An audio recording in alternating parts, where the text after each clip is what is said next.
자, 안녕하십니까. 자, 37번째 시간, 여러분들. 자, 이번 시간에 배울 거는, 자, 키네틱스에 대해서 여러분들 배울 건데, 자, 여러분들 키네틱스 뭘까? 여러분들 키네틱스 뭘 배우는 걸까? 키네틱스 그럼 뭔가 운동, 이런 거에 관계되는 거겠죠. 그래서, 케미스트리에서 배우는 키네틱스는 뭔가 하면, 화학, 반응, 속도. 다시 한번. 자, 키네틱스에서 배우는 거는 뭐야? 키네틱스 배우는 거는 화학 반응 속도. 케미컬 리액션이라는 게 일단 일어나, 그치? 리액션이라는 게 일어나는데 그 리액션이 얼마큼 빨리 일어나고 늦게 일어나냐, 그 속도를 나타내요. 속도, rate. 케미컬 리액션 rate를 공부하는 게 키네틱스라고 생각하시면 됩니다. 아시겠죠? 자, 그래 그거에 대해서 지금부터 배울 겁니다. 그럼 그거를 배우려고 그러면, 자, 케미컬 리액션이라는 것을 일단 뭔지 알아야겠죠?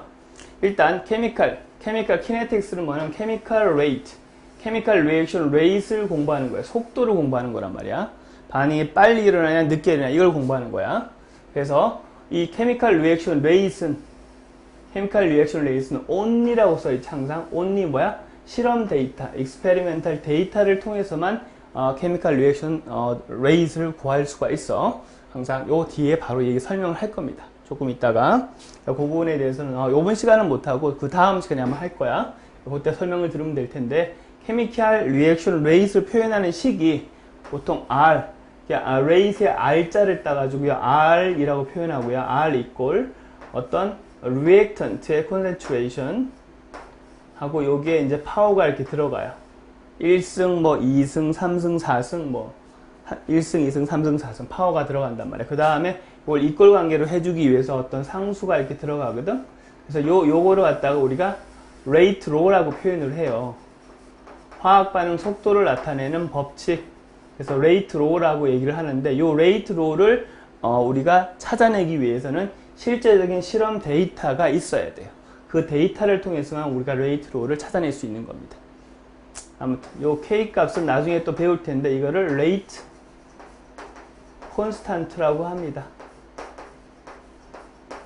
그거 다 배울 겁니다. 걱정하지 마시고요. 그냥 잘 따라오시면 됩니다. 여기까지 됐습니까? 자, 그럼 우리 한번 생각해 보자. 우리가 일반적인 속도라는 거를 배울 때, 속도, 그냥 화학 반응 속도 말고 그냥 속도를 배울 때 우리가 보통 어떻게 하니? 속도는 거리라는 거, distance. 거리라는 걸 우리가 시간으로 나누면 얼만큼 속도가 빠르냐 느리냐라고 얘기를 하잖아. 그럼 이거는 일반적으로 얘기하는 속도고, 우리가 화학 반응에서의 속도는 우리가 케미컬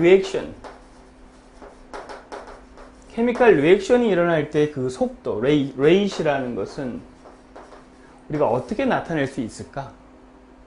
어떻게 나타낼 수 있을 것 같아?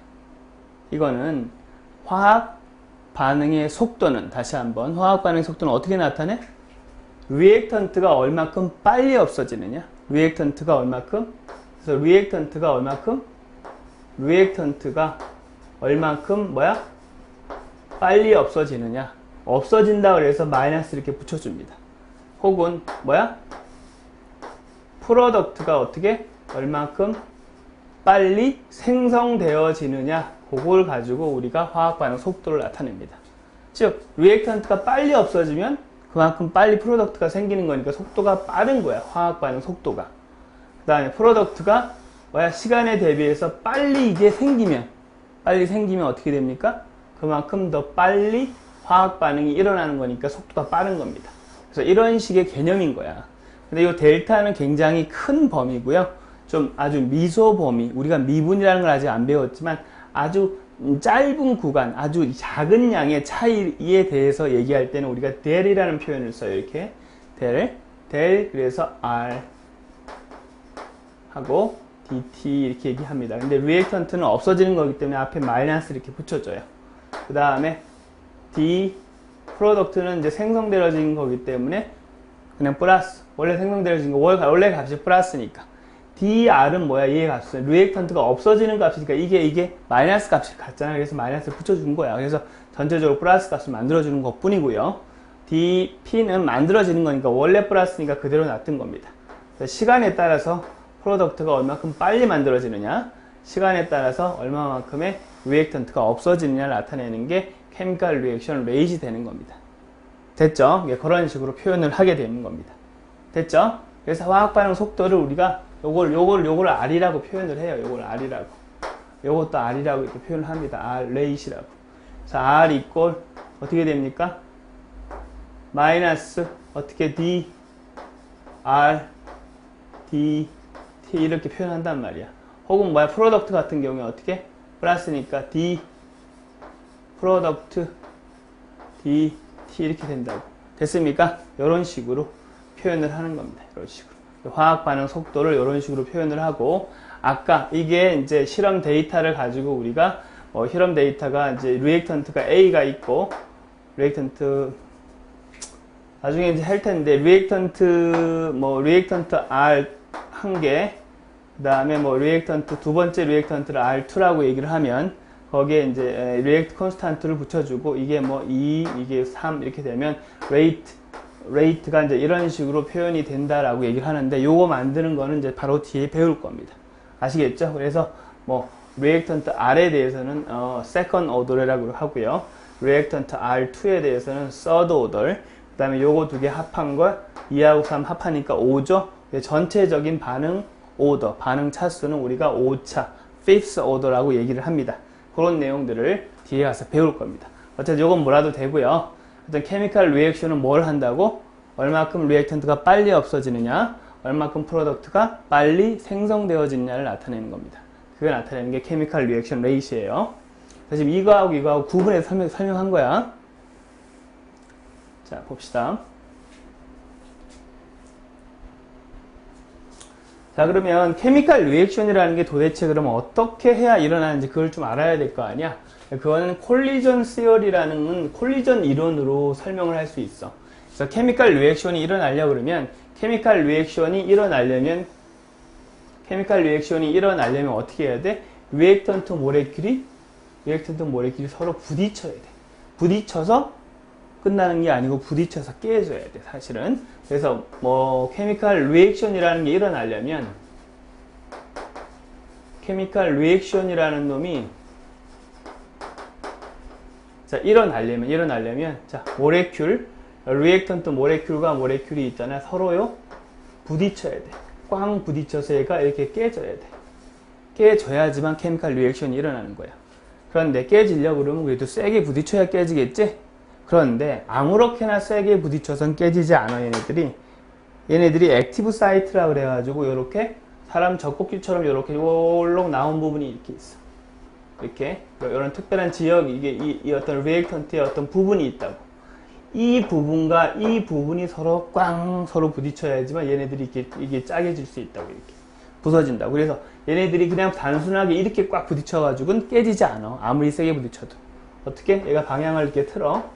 얘도 방향을 이렇게 틀어가지고 어떻게? 요 부분과 요 부분이 꽝 부딪혀야지. 어떻게? 마치 버튼 눌러지듯이 얘네들이 짜르륵 깨져서 케미컬 리액션이 일어나는 겁니다. 아시겠죠? 그 얘기가 이 얘기입니다. 이 얘기. 자, 콜리전이 일어나되, 자, 케미컬 리액션이라는 게 일어나려면 어떻게 됩니까? 적당한 proper orientation, 적당한 오리엔테이션, 방향성을 갖고 부딪혀야 된다는 겁니다. 됐죠? 방향성만 가져야 돼?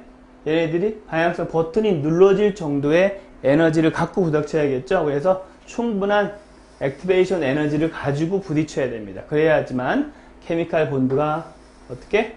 브레이크, 깨지게 됨으로써 그 모레큘의 케미컬 리액션이 일어나게 되는 겁니다. 그래서 케미컬 리액션은 결국은 콜리전이야. 콜리전이 일어나야 되고, 콜리전이 일어나서 리액턴트 모레큘이 깨져야지만 화학 반응이 일어난다는 겁니다. 어쨌거나 저쨌거나 콜리전이 계속 자주 일어나다 보면 어떻게 반응이 일어나게 될 테니까 반응 속도는 빨라지게 되는 겁니다. 그래서 콜리전이 많을수록 자, 이 버튼과 버튼이 만날 확률이 높아지니까 반응 속도가 빨라지게 되는 겁니다. 됐습니까? 여기까지 이해됐죠? 자, 그래서 이런 케미컬 리액션 속도에 영향을 미치는 여러 가지 팩터들이 있는데 그 팩터들에 대해서 자, 하나하나 세밀하게 살펴볼 겁니다. 그럼 그러한 팩터들이 뭐가 있는지 한번 살펴봅시다. 일단은 자, reactant concentration 그런 것들, 그 다음에 reactant의 surface area, 그 다음에 particle size, 그 다음에 temperature, 그 다음에 catalyst, 그 다음에 gas reactant의 pressure, 그 다음에 gas reactant의 어떤 본질적인 특성이죠. 강하게 붙어 있느냐, 뭐 약하게 붙어 있느냐 이런 걸 나타내는 거죠.